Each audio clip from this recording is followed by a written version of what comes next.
live in the metaverse, right? Awesome. So let's kickstart this conversation about art versus utility. To introduce myself, my name is Cyber Shakti. I've operated in this space as an artist since 2020, one of the first few people from India to actually dive into NFTs, and I sort of developed my brand as an artist. Eventually, I started curating, I started collecting. I work as AVP marketing at NFT. I'm also the founder of House of Shakti, an invite-only exclusive Web3 community focused on media, entertainment, and lifestyle. I'd like to hand it over to the panelists to introduce themselves. Hi everyone, I'm Nikita Khatri. I do community and branding at Plutoverse. It's this avatar-centric social platform on Web3, and I'm so excited to be here. Welcome. Hi everyone, my name is Dheeraj Shah. I am a content creator and a podcast host. My podcast is called Web3 with you. I make short form long. Yeah, do subscribe. Oh, if you subscribe, honestly, if you subscribe right now on YouTube, Spotify, Apple Podcasts, I'll give you merch after the talk. Not even kidding. Web3 with T. Yeah, go for it. Yeah, and I make short form, long form content. I also run an NFT project called Cool Club. But I'm super enthusiastic about the space, and I love interviewing people. So that's what I do. Hi, I'm Rishi. I'm an artist and a music producer, and I'm the creative lead and co-founder of the Swaraj project.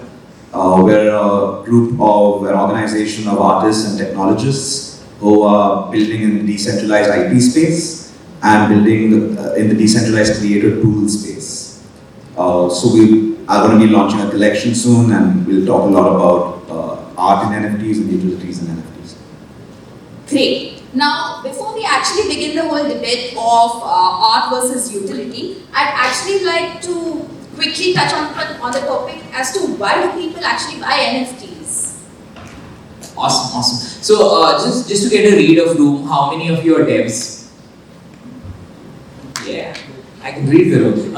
People who own NFTs or are interested in NFTs. Awesome. How many founders?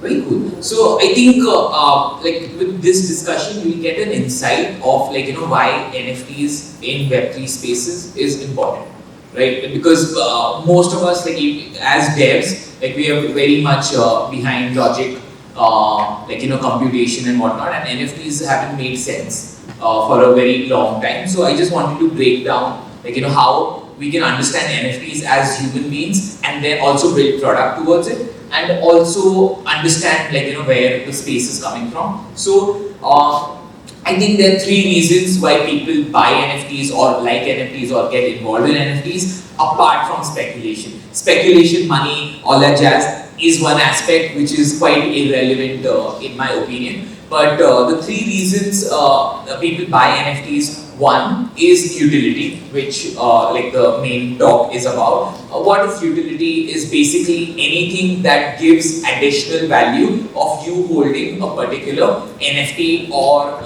so. Just to give you an example, Gary Vee had these VeeFriends NFTs that if you buy, you get 3 years access to his conference, which is VCon, and he curates the best speakers, best people, best artists, best musicians from his community, and people go there and attend that, and it's important to them. Coachella came and said hey, we're dropping 7 NFTs, and these 7 NFTs will give you lifetime access to Coachella.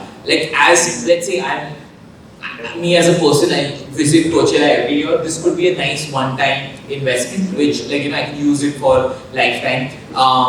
Third is, I think this is a good enough example of how utilities work. Number 2 is communities.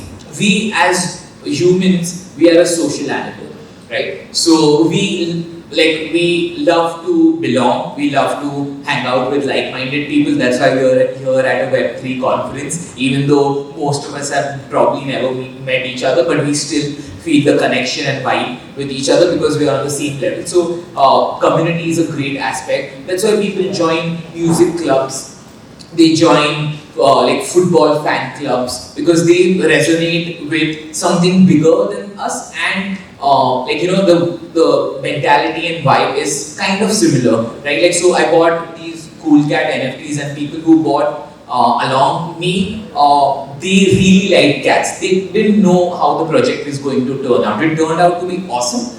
But like everyone who bought cool cats early, they bought it because like they just liked cats, and this is how things start. And this like we as human beings feel need to be connected. So NFTs solve that as well in a way. And the third is a very basic human nature, which is very prominent in all cultures, especially Indian culture, which is status symbols or flexing or whatever, right? Like just signaling that like, hey, I can probably afford this. I can afford a Rolex. I can afford Air Jordans. I can afford like an iPhone, right? Like even if you can't afford, right? Like so people still buy these items to show that like, hey, we are superior, we belong. That's why people are spending 400k on a monkey picture, right? Like so, these are the three reasons which I think are like prominent in NFT space. NFTs mostly are trying to solve for all three, but it could just be one thing, right? Like which people care about, right? Like crypto, like you saw what happened with CryptoPunks, right? Like they did a collab. Tiffany did a project. They were selling 150 CryptoPunk pendants for 30 ETH, right? Like that's not a small sum, but people still went and bought it because like hey, it's limited edition. It's with Tiffany. Maybe in 5 years I can sell it at Sotheby's, right? Like so people respect this status symbols, and like we do care about it, even though, and like even you might have seen, right, like all around you, like people can't afford like things in their life, but like they still end up spending extra to buy luxury. So I think these are the human behaviors which are at play when it comes to NFTs. The most beautiful part about NFTs compared to something else is smart contracts, right? Like what you can do with smart contract, what you can make a particular thing, turn it into just a JPEG to a smart code, which like you can build layers for life, is something that's super interesting to me. And yeah, this is my reasoning why like people are interested in NFTs. So now coming to the question, what gives art its value? Is it the art itself, or is it the creator behind the art? Now, What do you think? We would like to hear from you. well, as an artist, I'd like to say that it's the creator that intrinsically brings the value to the NFT. In the sense, you're not actually buying a graphic design, you're actually buying the narration behind the artwork. You're actually buying into the body of work that the artist is going to create over the years. Because I think art is a very long-term investment, in the sense you're investing in the artist's journey, speculating that, hey, this guy is going to be a big shot one day. So I think without narration, art is just decoration. I think adding to that, right, when we talk about the community aspects that exist and how NFTs help bring people of a certain in-group together, why the artist's narrative, the artist's ideologies, their philosophies represented in a JPEG file, an MP3 file, in a .mov file are so important is because these become the anchor points around which an in-group is created, around which a community is created. So if it was just a JPEG without a strong common cause, without a strong ideology behind it, it would be much harder to retain a network effect, much harder to keep people together. When you have people who are fans of an artist, even if the communication from the artist is vague, when they're a fan of a sound, fan of an intent from the artist, building a group around it is much easier. Yeah, for sure. And also, like, I feel like he spoke about gallery, and that's like the best example. Because if I like start like doodling shit randomly and start selling them, it's not gonna happen. People will not buy that. People bought a lot of gallery NFTs not for their aesthetic value, but because they got access to gallery, they got connected to gallery in the Discord, and that's I think what people are looking at. It's not just about like aesthetically pleasing art. In general, most people who understand art know that it's more than about like aesthetics. It's about storytelling. It's about so much more. And yeah, it's essentially the people that you get access to because of this that matters a lot in the space for sure. Great. So, is there like a value framework for NFTs? It's like, I think it's really difficult to determine since I would still say that we're nascent. I would still say that we're early, and I don't think people have developed a lot of patterns yet. Patterns that they can refer back to and see that, oh, this worked, or oh, this saw like a hike in value. I don't think people are being able to trace those patterns really well as of now. It's a lot of hits and misses, it's a lot of trial and error, but in my head I don't see like a quantified short framework that will determine value for this. It's very subjective, especially in the market that we are in right now. We've seen that our patterns have not worked. The bear market crushed people. People who thought that they would sell NFTs haven't, and if it's not working for whales, how will it work for you? So, yeah. Interesting. I think one point there is also separating the value of the NFT from the value of what the NFT represents. Right? So, what the NFT represents can have value regardless of the market conditions as long as there's a very strong network that values that particular represented item. So, if it's property that is represented by an NFT or whether it's a JPEG,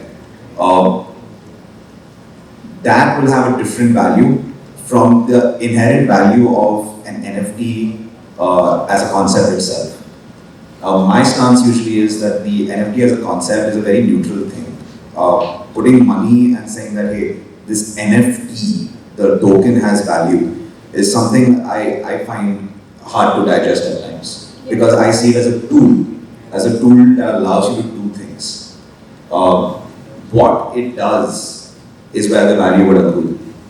Yeah, 100%. And I think it's really fascinating you talk about tooling because even what we're doing at Plutoverse, where I handle community and branding, essentially the avatar that we sell is not going to be a PFP, it's not going to be a Twitter profile picture that you can just flex. The avatars that we sell will be used for you to enter in game. So you enter Plutoverse using our avatar, and that's the highest utility we thought anyone could ever possibly get out of this, right? And there's so much in terms of utility. It's not just, as I said, a profile picture. It's essentially your in-game avatar. It's your digital identity.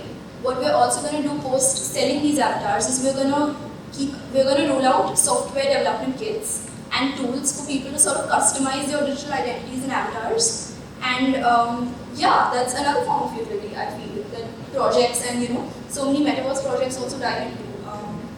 And I also feel like utility is very subjective. It's very important to realize what is it that people want. It's not about what you want to sell or what you want to make. It's really about understanding consumer psychology. Why do people like what they like? What are motives behind this? All of that's super subjective, I feel. And it's not like okay, I wanna make an NFT project. I wanna make an NFT, and I wanna just force feed utility into it. For instance, I've seen a lot of like Web3 products and brands do this, wherein they sell NFTs. And on the side of it, they'll give you like free concert passes. This is a utility to my NFT. Like that's not it. Like do better, Utility should come from your vision and roadmap. It's not just something you code in a smart contract and be like, here you go. Like get free merch, get free concert tickets. That's not utility. It's way.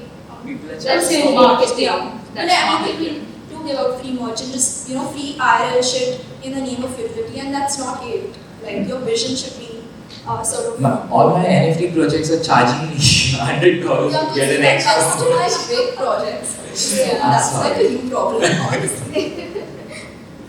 Alright, so I think as coming back to the question, is there a value framework for NFTs? So I think as a curator, what I would say is that there is some method to the madness. Sure. Because I think utilities obviously add to the valuation of the NFT. Then there is the ownership history of an NFT that kind of comes into play. In the sense, if that NFT was predominantly owned by a very big collector, and a new collector sort of goes to their wallet and tracks what NFTs they have, and then they pick up the NFT. Yeah. So it's the tracking of the ownership history that kind of contributes to the NFT's value.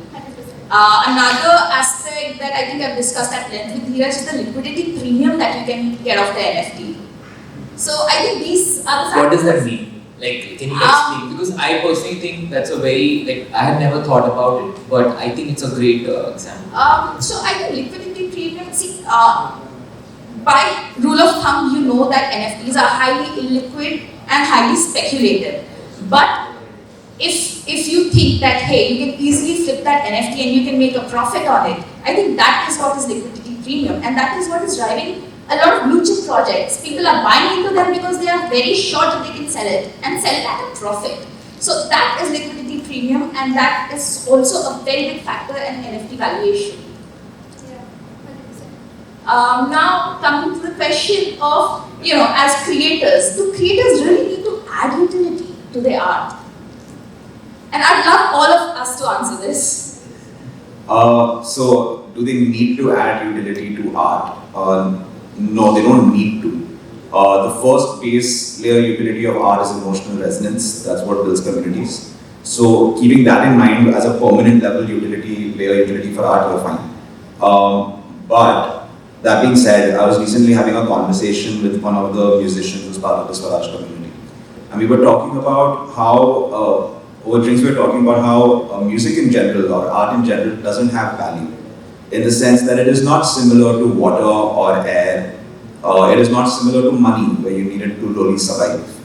So it doesn't have value, which means we are providing something. Yes, on a deeper level, it provides emotional resonance and helps us communicate things we can't communicate.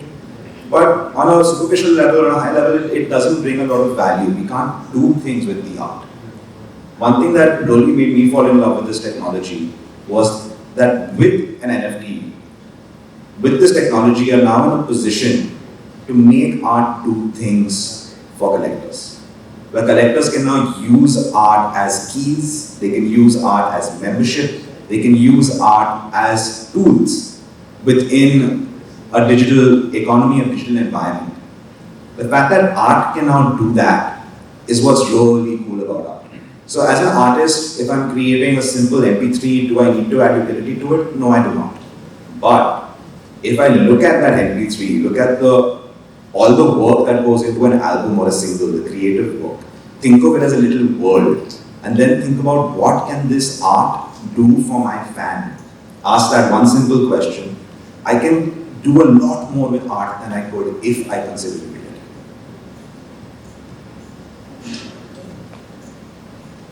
Yeah, I mean, I fully agree. I don't think people or artists need to do this. It's very subjective. It's about what you want, honestly. It's about your vision as an artist. It's about whether you want to build a community also. Like, I feel like maybe that's not everyone's priority, right? So it's really up to you if you want to add utility. But from like a project perspective, like from an NFT project or a metaverse project perspective, utility is everything you have. If you're expecting people to invest monetarily and emotionally and even like time-wise, why would they? There's so much happening in the space. Why would anyone lend you even a second of their time? You need to give them something to hold on. You need to give them something to relate. And also something that they can do something with. For instance, again, at Plutoverse, what we're building is this immersive platform that creators can build on top of, where there's space and land for communities to sort of host their events, or for other communities to sort of exist or operate in. And that sort of collaboration is utility to me. That's the highest form of utility I could imagine giving someone, which is why I have so much fun building towards that larger goal also. But when it comes to should people be doing this, no way. I don't think people should dive into this aspect. They don't understand the nuances of what this means. A lot of people dive into, okay, I will make utility-based NFT without understanding what that truly means and why you're even doing this. So if you don't understand that at length and the ecosystem at length, maybe don't do it. It's fine. So, because I consult a lot of brands on their NFT strategy and their NFT project vision, roadmaps, etc. There is one thing that I always insist that brands do, is that don't look at NFT holders as ATM cards. Look at them as shareholders. Look at them as people who will stay invested in your project and they will talk about your project. And when it comes to utility, my key submission has always been give them something money can't buy. Can you help them create a once in a lifetime experience? Maybe, what if this is something that they never imagined was possible? Like, I don't want to name the tea brand, but this tea brand was sort of looking at doing like a whole city-wise, like a NFT collection, yes. So I said instead of giving them t-shirts with the city's symbol on it, what if you do like a guided tour with a historian of that place, or say like a legendary artist of that space? What if you do like a food walk with that artist? That's a once in a lifetime experience that money cannot buy.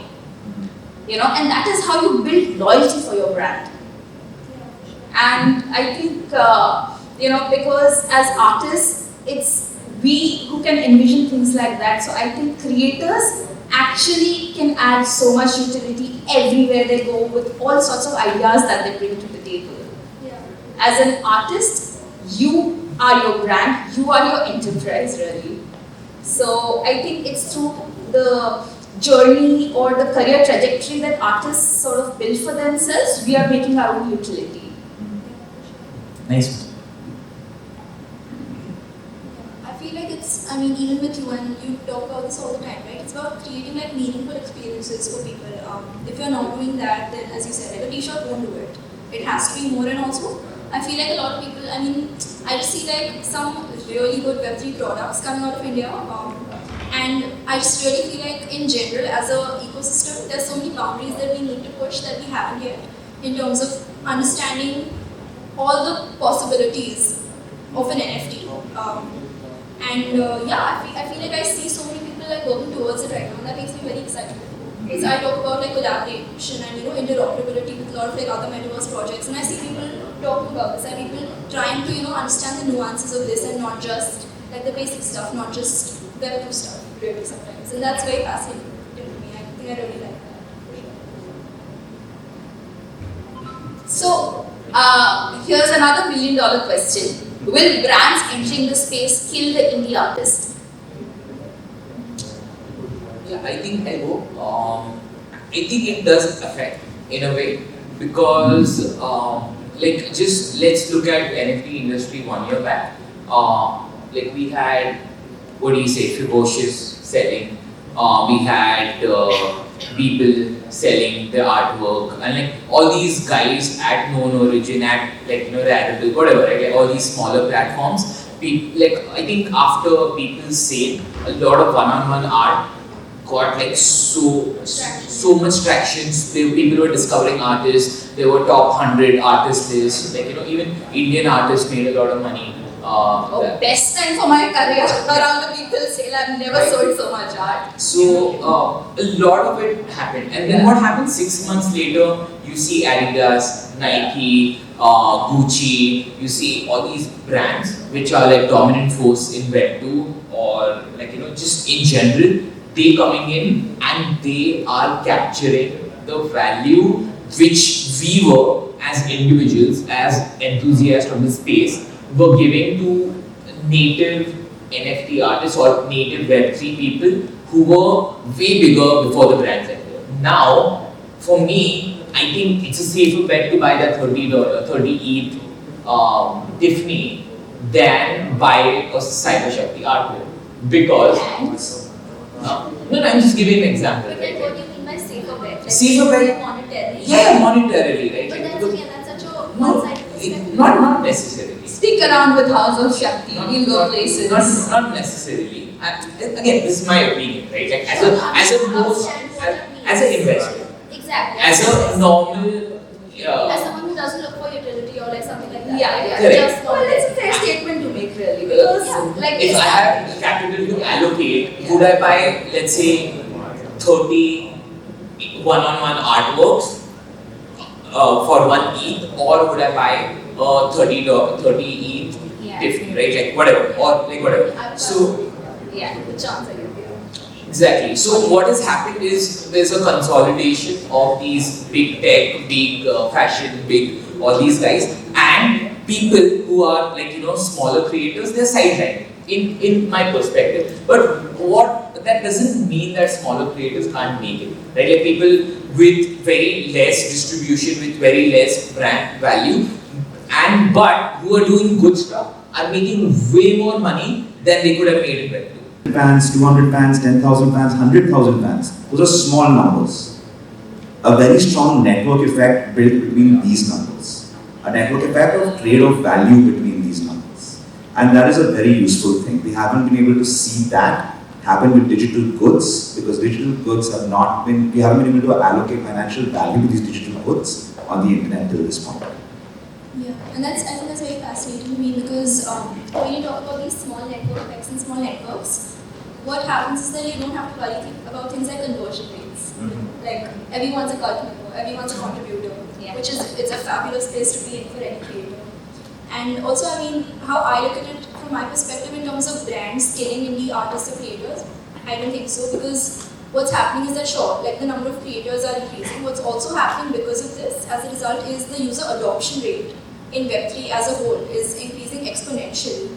And onboard is something that I feel like that's the only thing I look at, because as I said, when like brands like Gucci or Prada or even like Nike, when they do like Web3 collections or NFT projects or NFT collaborations even, you're onboarding insane amounts of people onto the ecosystem, which is the larger goal. And it's fabulous because also you're sort of normalizing that dialogue, also familiarizing that dialogue to a large array of people that I probably won't have reached otherwise. Even if you guys have heard of Starbucks doing their NFT collection, I mean, I'm happy, I'm ecstatic, because imagine the number of South Bombay and South Delhi girls onboarding to Web3 because of this. Fabulous. What do you need, honestly? I think that's fab. So, yeah. I have a question which, that will add perspective. Anyone of you follows Indian edutech space?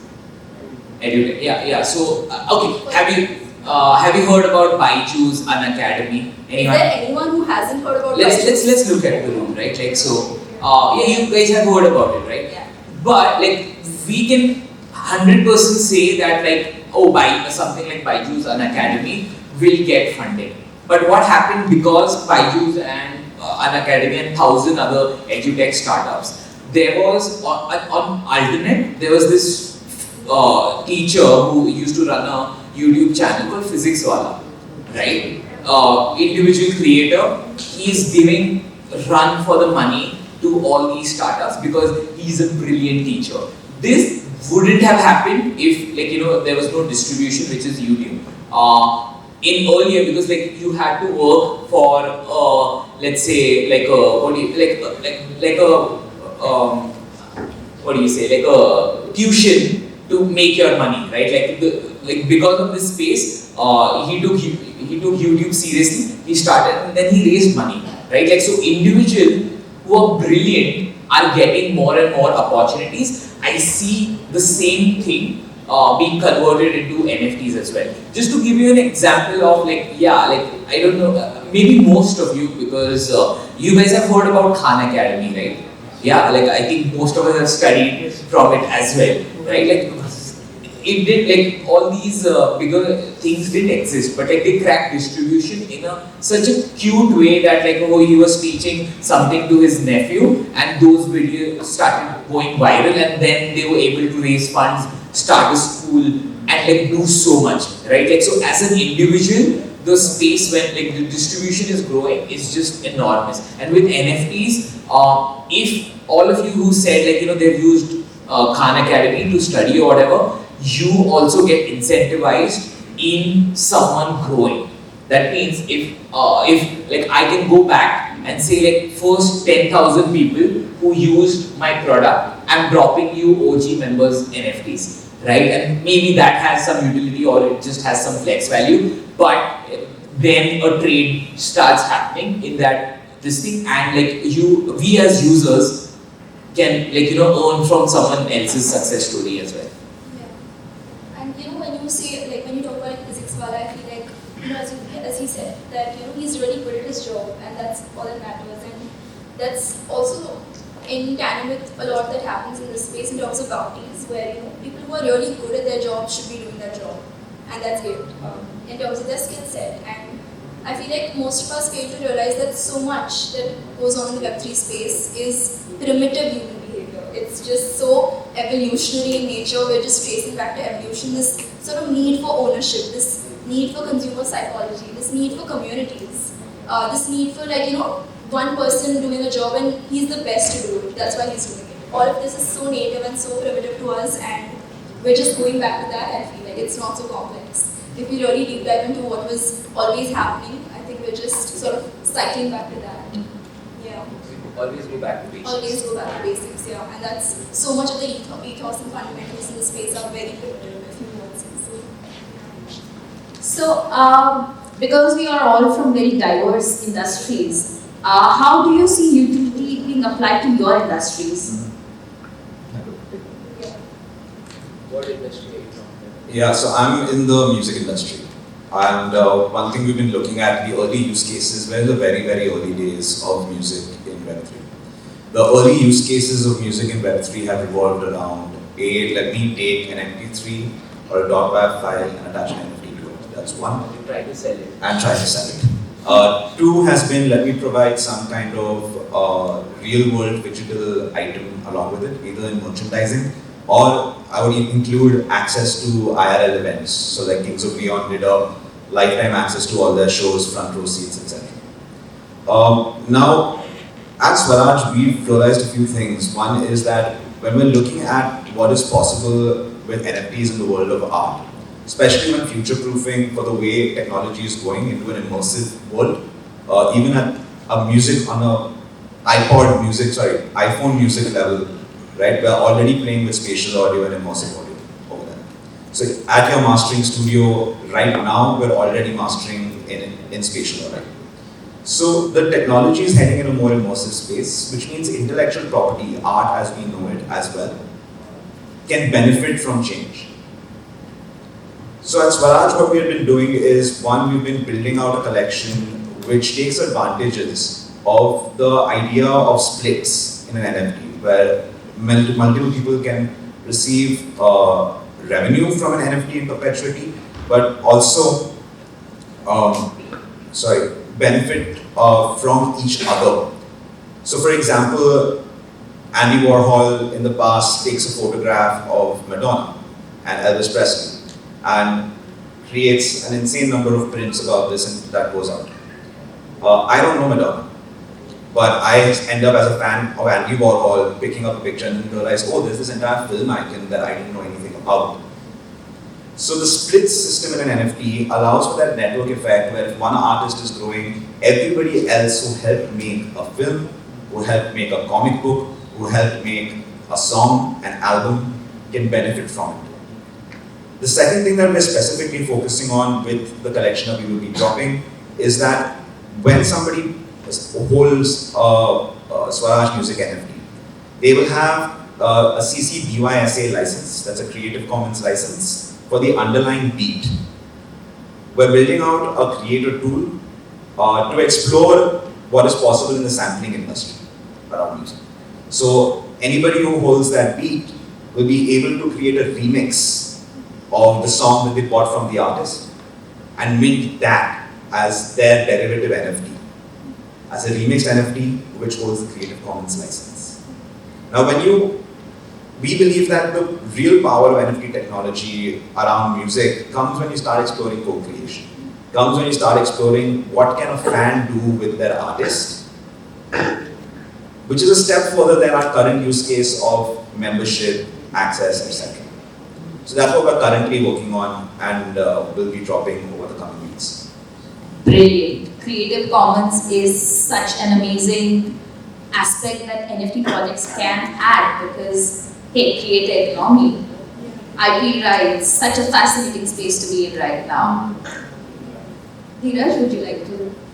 So I just want to point out that Rishi's wearing Swaraj merch, which I personally love and I also own. So I'm feeling very cool at it. Yeah.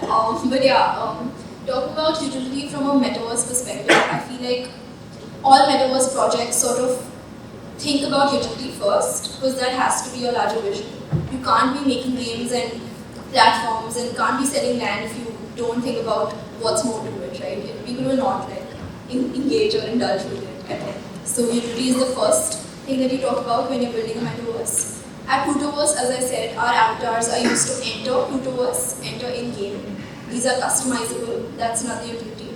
And the thing that we're, again, focusing on is licensing and IP rights because we want people to have control and ownership rights over their avatars. So for instance, if your avatar gets casted or starred in a comic or a rap song, a music video, you get all royalties attached to it. That's how we code that shit. So I think there's utility everywhere there. And I feel like most metaverse projects, again, I feel like people should really focus on building what they're best at. So if you're good at infrastructure and I'm good at communities, let's collaborate. And not everyone needs to build a metaverse. We need like a couple of common spaces that communities can engage in, can host events in, can party in, can chill in, can work out of, can buy digital goods at a virtual, probably estate store. I feel like that's utility, and that's basically it. Yeah, I think maybe I'll not talk about my industry because I think most of us do talk about like content and creator economy, but I'll just be a little broader, like what NFTs can add to you as a brand or whatever, right? Like even if you're a Web3 project, you're a brand. Like okay, like let's clear that out. As a brand, what you can do is you can share value of what you're building to your community, and it creates a two-way relationship between consumers and brands, which has not been the case for all this while, right? Like so earlier brands, they used to just do stuff and like consumers like okay whatever, right? And now just to give you an example, Nikki and I were talking about let's say bands, like actual music bands, right? And then you have all these followers and like fans who, I'll give you an example of Weekend. The Weekend. Have you guys heard about The Weekend? Yeah, awesome. So we discovered, me and one of my friends discovered Weekend in 2012, 2013. And on SoundCloud, and we're like, oh, like this guy makes chill music, and now when we look at it, it's won Grammy and whatnot, right? Like so, this is Weekend's journey where like we were early fans and we were like, holy shit, this guy's good.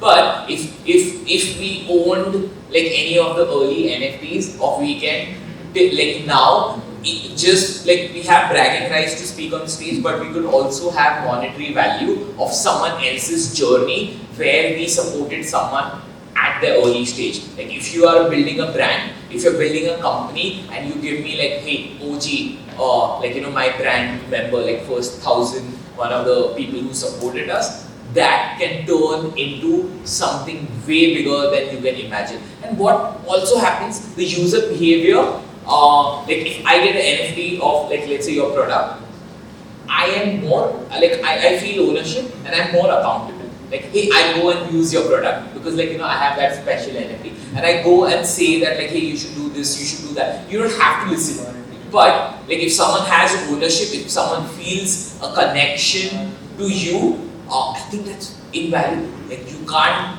like price to anything, right? Like so people always think about like how we can sell NFTs. I recommend everyone, like be it a Web2 brand or an artist or whatever, just do free drops. Like just give it to like your best people, give it to your friends who supported you for last 10 years when you've been making music in the basement and no one else cared. Right? Like someone who gave you food when like you had nothing. Anyway, right? Let's not get to your mom, give it to your mom, the NFT, right? Like so, yeah. So this is what I feel. Let's take users, let's take people, let's take your customers on a journey to grow with you, and they get a financial upside. Yeah. Like obviously, like if I'm using Flipkart on first day, I don't get equity. But like you can have something which is given at zero cost to you, which is an NFT. Maybe it might not have a value. Also, one of my friends, I'm just talking about in Web2, this thing. She's a big Taylor Swift fan, and like she used to be on Taylor Swift forums collecting all these badges, right? Like 100 posts, you get a badge. Like you wear if you meet Taylor Swift, you get a certain badge. If you collect 100 badges, you get a free ticket to a concert, right? Like so, these user behaviors have existed. What could happen now? The website shut down. By the way, guys. Yeah, but like if those NFTs were still like if those badges were like NFTs, they could be traded. Even if it's for 1 rupee. Like there's still some value to it. So I think one is yes, the fact that your fans get financial benefits for being your fans. That sounds alien sometimes, but the reality of an arts and idea ecosystem is that your two important pillars that allow an economy to function are your creator and your patron, your fan. So it is not a far stretch to say that the fan should financially benefit from a pop cultural idea being cemented in society, right? But there's another added layer on top of just the fan benefiting. It's the fan finding opportunity to make width. We live in a world where there's Harry Potter and there's Harry Potter fan fiction. Which is equally as big. Which is equally as big, probably bigger than Harry Potter, right? I often feel that the current Grindelwald series that if anybody has seen, I feel like that was a fan fiction fork of the original series, and I really like that idea that maybe J.K. Rowling was going through her fan bases, fan groups, and was like, hey, this idea, this fork of my idea is such a good idea that maybe I can make a trilogy out of it. Good for her. Yeah, and so now what ends up happening with NFTs is when you are able to give access to source files of intellectual property, give access to aspects of media, and media is very, very good and easy to fork into memes, into background score, and collaborate with other forms of media. NFTs allow a co-creator, a fan, whether that be a content creator, whether that be a short film maker, whether that be a comic book creator, to sit and take the original intellectual property, recreate something out of it, send value back to the original creator of the property, and build a small business and derive value from the original IP by adding their own twist to it. This behavior already exists on the internet. NFTs just allow the fans and the creators to benefit from it. Thanks. I think whatever you guys are talking about has been the whole agenda of House of Shakti. Yeah. So House of Shakti essentially, like I mentioned earlier, was a curated, invite-only community. So I am actually collecting gems from this space to be a part of my space, including all these fine people and more, many more. And what I'm actually doing is from my collectors, I'm inviting only the top 5 collectors or people who have like my multiple artworks, and what I'm actually creating is an opportunity for collaborations to make monetary value, to have like curated drops along with like people to create projects in-house. So House of Shakti is essentially not just a media outfit, but we are sort of venturing more into projects that will touch upon on lifestyle, entertainment, the kind of space that we built. We have experts from everywhere, and not everybody gets access to House of Shakti because it's tightly curated. Only if you're bringing in value, not just money. Money is like out there. We are not looking for money. We are looking for people who will bring value to the table in terms of their network, their intellect, and their contributions. And idea incubator really, and also because I'm an artist, and my whole agenda always has to do with like creating strong voices and strong experiences, like once in a lifetime experiences. The idea is to have a Studio 54 situation going on, but for Cyber Shakti world. Here's to House of Shakti and having wonderful people to collaborate with. Now, should we start taking questions from people? Yeah. Anyone has? Do we have one more mic? No.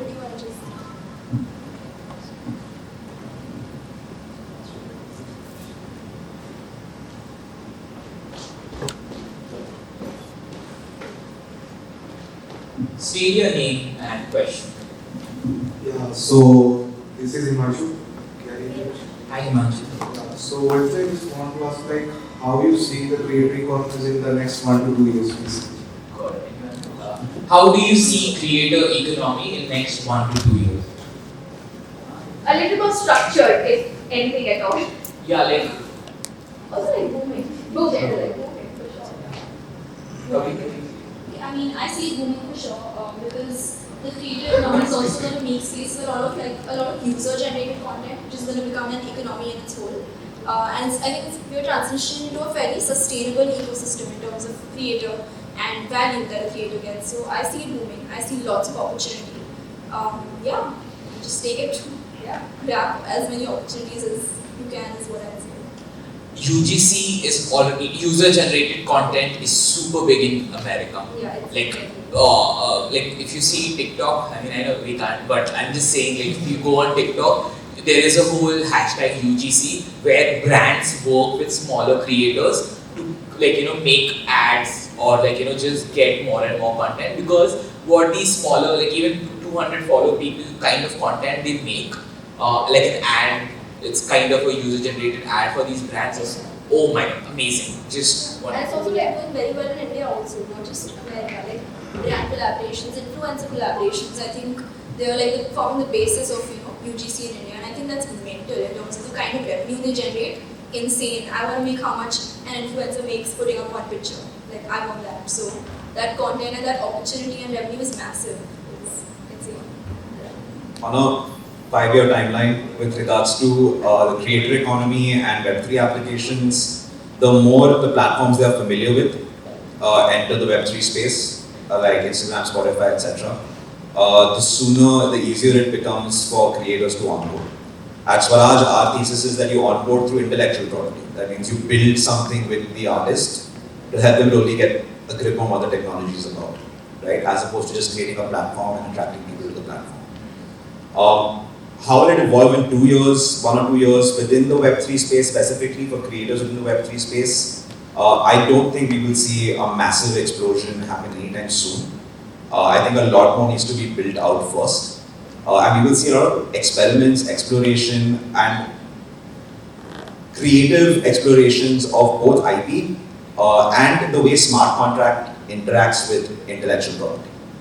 As the early artists have needs to make certain things happen with their art, the more the challenges for the smart contract developers will be to help create those opportunities. So we're going to see that exploration, innovation happen for a period of time.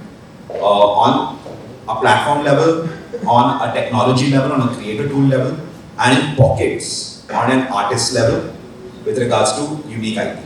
But it's still very early.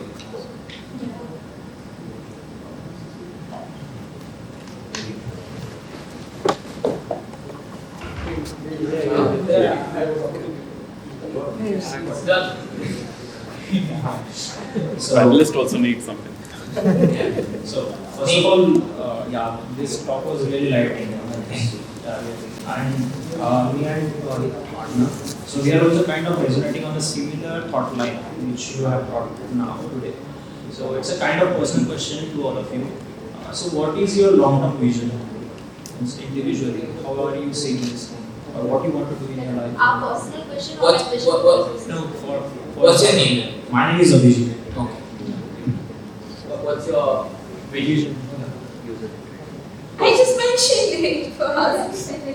But okay, I think the idea is to just keep doing what I'm good at doing. It is A, making art, B, creating narratives and bringing out great stories, not just for me, but for people I collaborate with the brands that I work with, and also sort of, building tangible body of work, because we forget that what we're doing right now is creating pop culture history on blockchain. 10 years down the line, Cyber Shakti G8 Mare, mera jo kaam hai wo rahega, because it's immutable.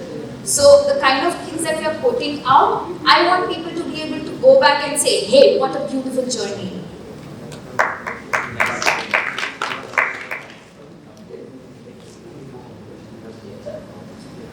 I feel like personally for me, I really want to deep dive into fundamentals of what we're doing. So for instance, I do community building. I really want to go and take a full deep dive into the consumer psychology, into the whys and hows of things. I want to learn more. I want to collaborate with like-minded people. I want to work on projects. I don't want to work in firms. I want to work on projects that excite me. And just be alignment with people that I feel like are building good stuff and are building more than just entertainment. I love this field. I love being in the entertainment aspect of things, but I want to work on some hardcore problems that tech can solve. I think that's something I feel very strongly about. For instance, I feel like a great space to be working in right now is decentralized identities. So how blockchain will sort of approach that is something that really interests me. So I want to work on problems that we can solve with tech more than the stuff that I do right now, for sure. Awesome. So you spoke about fundamentals. I want to do something similar, but half of it. I just want to have fun, right? Like fun. We have to go that. Yes, like so my journey is like I want to maximize for my happiness, I want to maximize for my fun. I enjoy creating content. I enjoy talking to people. I love interviewing people. That's why I have a podcast. But what I'm doing is I'm building a media business which will focus on education. Yes, we've been doing it for, but also entertainment. Right, so that's the idea, right? Like we want to create a vibe. Yeah, I mean, both can be completely different, right? Like they don't have to correct. But that's what I want to do. This is happening in Web3 space, but maybe I'm bored. I'll do something else. So it's as long as I'm happy, as long as I'm having fun, and that thing is helping someone, it makes sense to me. Right, like so, yeah, value addition, right? Like just because I'm doing something and someone else is also learning, someone else is enjoying, it's like I feel blessed, right? Like yeah, it's very rewarding. Like I've spoken to so many people. Like just yesterday, someone came to me. He's like, hey, I saw your interview with Nemish, and you were talking about Axie Infinity. That's how I got into Web3, and now he's working with Teslas, right? Like so, that is just. I can't believe, right? And then I was doing a Twitter space in Bombay. Someone came to me, he's like, hey, I heard you on Twitter space and I quit my job and now I'm full-time into Web3. I got a job here. So these kind of stories, like how do you put value, like how do you assign this thing, right? Like these things just make me so happy. And I think I'm just maximizing for that. So that's on me. On a 10-year timeline for me, minimum. For me, a vision would be helping build out a music ecosystem, music industry ecosystem, where the maximum value accrues with the artist and with the fan, and the maximum creative growth happens because of the artist and the fan. So that is my personal vision on a 10-year timeline with Swaraj, with my own work, etc. Thanks a lot. Any more questions? I am Kapil. I have a question and a suggestion. My question is, if I buy an NFT, does that also give me the IPR and the distribution rights for it? And my suggestion is, if you would have a list of how all to connect to you guys, because I know, Web3 with thee, I'm connected now. But the rest of you, it's a little difficult. I think it's going to give you much. Done. I can take that. So, with regards to commercial rights, IP rights attached to NFTs, right? That is actually, in my opinion, the innovation that Yuga Labs nailed. Was they managed to create monkey images and said, okay, now there are commercial rights attached to this. It's like a middle ground, in my perspective, it's like a middle ground between intellectual property in the public domain versus intellectual property which is held by centralized entities, right? It's now community-owned intellectual property. But there's a spectrum. Do you want to give everything away with every single piece of image? Do you want to give away IP rights completely for everything? Not necessarily. Because it becomes difficult to build a very strong common cause. So amongst our top projects, you have BAYC, which has given away commercial rights. But you also have VFriends, Gary Vee's project, which has not and probably will never give away commercial rights to the individual characters, etc. that he has created. Right? People, when they buy a Gary Vee VFriend, they buy it because they're supporters of Gary Vee as a person, as a brand, and they want to be a part of that brand's growth and journey. They want to benefit from any opportunities that may occur because they are members of that brand, but they don't own IP over them. So there's a spectrum in the Creative Commons space and actually giving away complete IP rights, like property rights, etc. There's a spectrum, and why you give away a certain right is very, very important to understand as a creator.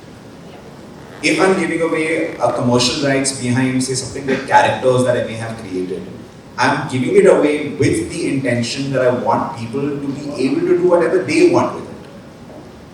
Now, if they want to use it in a way that is not aligned with my brand, that would make me uncomfortable. If it is aligned with what I want, then that's great. So it's a decision that has to be thought about decisively. The right type of right has to be then given away via the NFT. And we have to accept that now that is gone and belongs to your family. So it's a nuanced question. I'd like to add something to this. So, not just to sort of, I mean, I don't have an amazing view on it, but I'd like to give out examples. So, because I hold World of Women NFT, right, and they sort of followed suit of what Yuga Labs did and gave us complete commercial rights. Now, I want to talk about the possibilities here. I can actually start a merchandise brand revolving around my WoW character. I can start casting her in films like how you would cast an actress. Now my NFT is listed with, all these businesses that are now casting NFTs as movie stars. Right. Like World of Women does that. They partner with production houses. Yes. So what does House of Shakti do? With the NFT? Everything. With NFT, is it the physical art also that you So I'm actually not rolled out NFTs yet for House of Shakti. Right now it's very curated, but I do plan to have NFTs that will be partnered with the kind of people that I work with. So just like he explained the example of Andy Warhol and Madonna, you can expect drops like that to come out very soon. Kingmaker, that's the group. Kingmaker, Like that's the. Can we get the take this one. Oh, you sorry. Hey guys, this is Sohil. I just have one question, like how do you see dynamic NFTs into creator economy? And the layered content, no? Dynamic. So how do you see dynamic NFTs in the picture? Like that's I'm very excited about it. The idea of the evolution of a media file, right, is something that I think is very organic to the creative process. I'm coming at this from the creator side, the media attached to the NFT side. The evolution of a media file and watching that grow, right, is something I'm very excited about. So I personally think we haven't seen the first hit use cases of dynamic NFTs yet, in my opinion. But do you have an example you'd like to bring up? Basically, okay, so this is what we are trying to do now. Like we are trying to bring JPGs, musics, and we are trying to create this mergers between Like layers and mergers. If you have heard about a C card or something. Yeah, of course. Something like that with music as well as the JPGs. So layered content and the dynamic NFTs. so async art does music, Yeah. right? They do JPGs as well. The layered programmable content they do. Correct. I'll take it last. So I just want to understand like how does that work into music industries and Oh, okay. Right.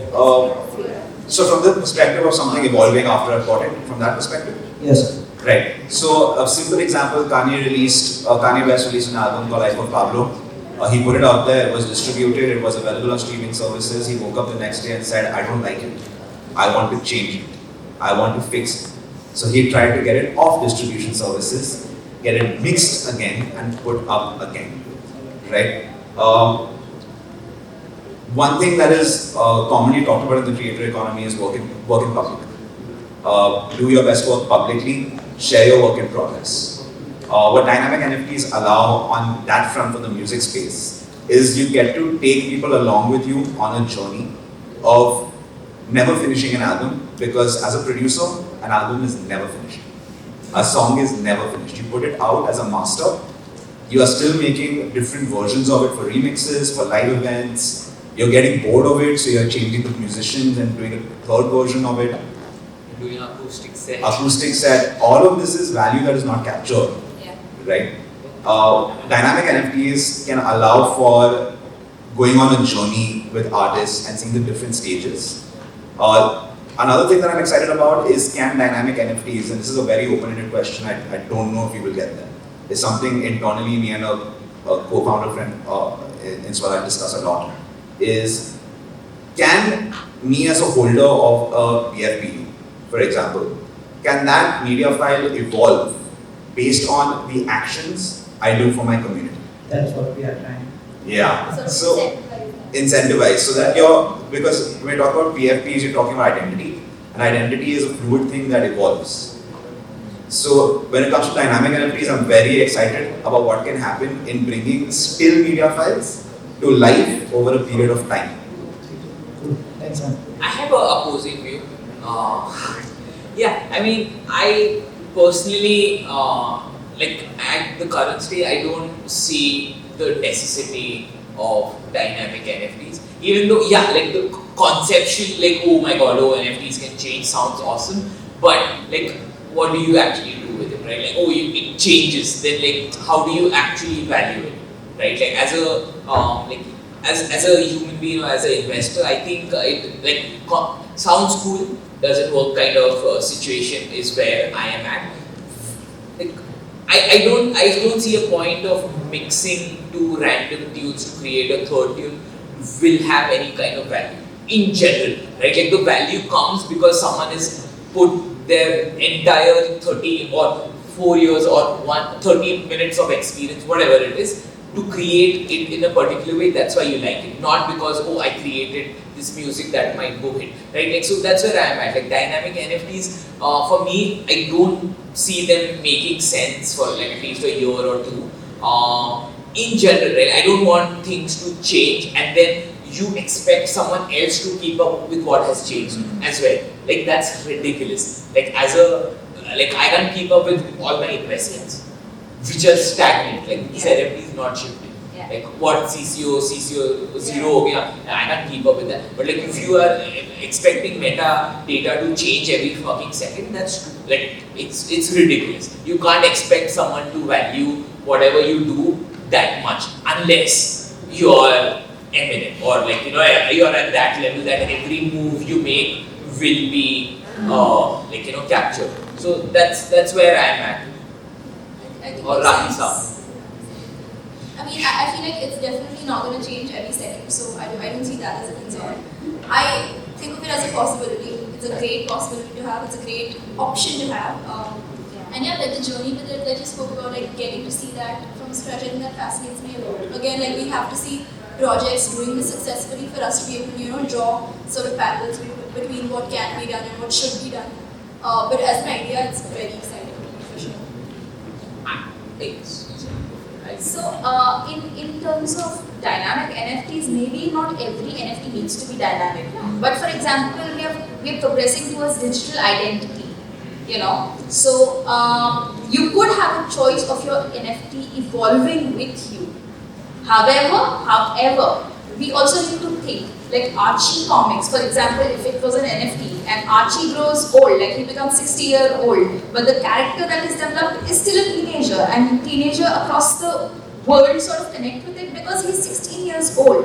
So that is a creator call and that is a conscious brand call. Yeah. Do you want the character to grow with the audience, or do you only want to cater to 16-year-olds? Yeah. Yeah. The way we think about it is an artist product offering, right? Artists provide, current artists will provide streaming, they will provide live shows, merchandise, and now NFT collections. An NFT collection would have different types of things in it. A one-of-one, editions, it could have something dynamic, it could have something that gives away Creative Commons, and this could be a part of one bundle. Each of these things are not meant to replace another. A one-of-one has a separate function, editions have a separate function, generative have a separate function, and a collection can be designed by an artist to achieve a certain end result and populate that collection with NFT types that do certain things. For example, if my goal is to build a vast audience in numbers, I will focus on editions and generative. If my goal is to build prestige, build a high financial value because I already have mass this thing, I will focus on very, very limited ones. Yeah. So it's strategic how you deploy these things. And these are all just different use cases of the same technology. I think it's an amazing time to be a lawyer in this case. Loopholes. There are questions. So many loopholes. Hi, I'm Cornelius. It's really interesting that you spoke about this whole evolution of NFTs, right? Sort of reminds us of the early days of Pokemon and how we used to live at Pikachu Kodi Raichu Bonega. They go like, you know. And what's interesting is that the use case of this is very practical in that sense, right? Like you said, how do we validate and how does someone sort of upgrade in their life cycle, right? We could discuss further. I want to have a conversation on a different forum. Don't want to take this time. But my question to you guys is, have you guys seen practical use cases of fractionalized NFTs? Could you share some light? No. Honestly, Sure. I'll be very honest with you. Yeah. It's like if you're building a platform to do fractionalized NFT stock, don't do it. Because over a period of I've spoken to 7 to 8 people who are doing the same, and I've told them no for a very long period of time. Statistically, it does not make sense. Second, statistically, it does not make sense because fractional art, whatever platforms that have existed, you see the trading volume. It's this at launch, and then it's this. There's no trading volume. Yeah. Very few people buying fractionalized NFTs. Going back to Is it also because the utility in most of these projects is shit, or? skip the utility. Okay. It doesn't matter. Like as a human behavior, people don't want to own piece of things in the NFT space as of now. I would rather buy a mint which is happening right now at 0.01, 0.02 than spend 0.0 or 0.1 to buy a fractional boarding. There are projects like NFTX, Pseudoswap, who are NFTX AMMs, where you can, it's not fractionalizing, but you can turn your NFT into a ERC20 token and do liquidity farming and whatnot with it. People are not buying to have ownership of that particular NFT as a fraction. To give you a very good example, People's B20 is a fractionalized NFT project. Both look at its prices, look at how many people are holding it, it's terrible. Right? Like no matter how valuable someone's art, people are not buying due to fraction. And as you said, utility, that is one factor, because once you fractionalize an NFT, how do you distribute the utility to The utility also gets 80, fractionalized. 150 holders? Because if I own a board Ape, I could get to go to Ape Fest, right? But if 72 people, they don't get the tickets, right? So this is disconnected, and as a person, you think you have a better chance of buying something new that will turn into a basic than buying a basic, right? If any one of you, how many of you want a crypto pump? How many of you want a crypto pump? You wish you could own, right? You could actually go to NFTX and buy fractions of it, right? You can, literally, whatever money you have, $100, you can do it. And whenever the price go up, your that much percentage can go up, right? So you can actually own a crypto pump, but none of you have gone and bought fractions. But you have gone and bought random NFTs thinking they will go to moon, right? I mean, am I right?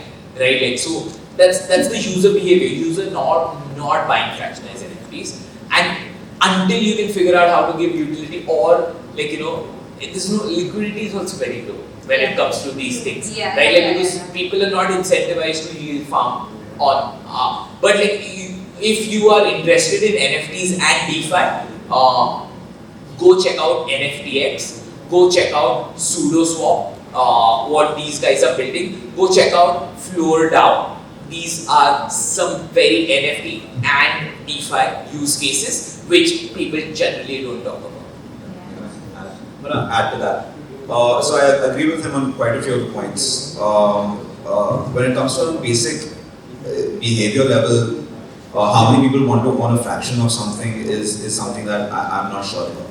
But one thing that I tend to look at every time there's a new NFT type or application in rather neutral light. and think of it from, okay, long-term mein, what is possible. I don't know, maybe we can catch up more about this, but with fractional NFTs, the idea of loaning out space on your NFT for something else to be represented on it, applications like that is where I can start seeing, okay, hey, that might make sense. But again, for me, it's so far beyond what I can understand about it. Right? Yeah, I mean, it's again a debate that you need to have whether you want to do fraction or you do want to do copies. The behavior ultimately is the same. And add on to that, Sure. why do you, as a creator, as a brand, why would you do fractionalized ownership when you can do ERC 115? Yeah. Right? Yeah. So go. Everyone ownership, make it cheap. Correct. Like whoever wants to buy as many as you want, you can do like a ERC 1155, right? Like if you want to distribute it to more people, that way you feel ownership. That like, oh shit, I own this thing. I have like a say, right? I own like a 721, but that's okay. Like, you know, the 1,000, the million copies, that's okay. I bought an X copy, I paid 1 ETH, and like I don't know how many copies he sold. Like that was like the best day of his life. But like, you know, I still bought it. Like, but if it was fractions, I wouldn't buy it. Right? Like, so if you can do 1155, it's a token standard ERC 1155, where like, you know, one NFTs can have multiple versions, copies of it. Right? Like, so that is something you can use instead of making it a one-on-one by doing a ERC 720. Yeah. But does every copy have its own private key in that case? No, it doesn't. It's the same. It's the same in store, right? There's another one which has its unique. There's the recent one. I think it's 7 something. I'll check it out later. No problem. Sure. Thanks guys. Yep, you've got. Nice. Easier through that good. Easier. So just to introduce, Cornelius is also House of Shakti. He is a wonderful artist and he's worked on some amazing projects. He's actually the artist behind the NFT movie. I forgot the director's name. Guy Ritchie. The Infinite Machine. The Infinite Machine. Yeah. Awesome. So do check out his work as well. Yes. Yeah, so coming to that point, like fractionalization of the NFT. Now you mentioned the point like why would I buy a fraction of a Bored Apes NFT? But I think the way I see it is, so I want that Bored Apes membership in order to go to their Discord server to chat with them. So if I own that fraction, so for a small amount of money I could get access to that. You got it. But if the creators, If they do it, then it adds way more value to the fraction. If you were like getting access But it dilutes the community. Yeah. which is why they Yeah.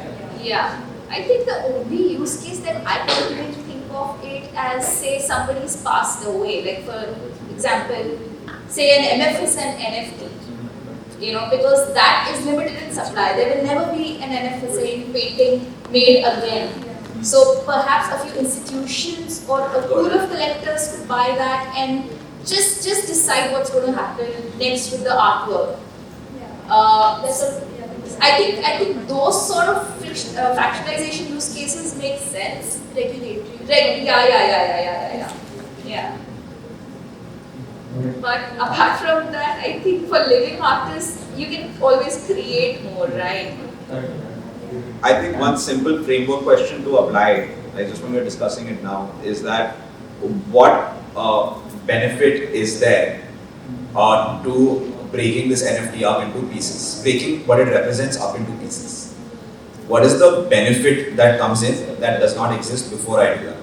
Right? If it's fragmentation to fractionalization to solve for duplication, that's probably not the best use case, right? As for access to a community, there are numerous ways a community can provide tiered access through multiple drops in the future without hurting the value of a particular collection. So there are numerous ways to provide access also. So neither of these two, for me, are good use cases of fractionalized. Thanks. Any more questions? Sorry, we have to take Good. that last. Alright, perfect, cool. If you want to say hello to us and talk about things, we are here. We can share our socials. So I am Cyber Shakti everywhere, Instagram and Twitter, standard branding.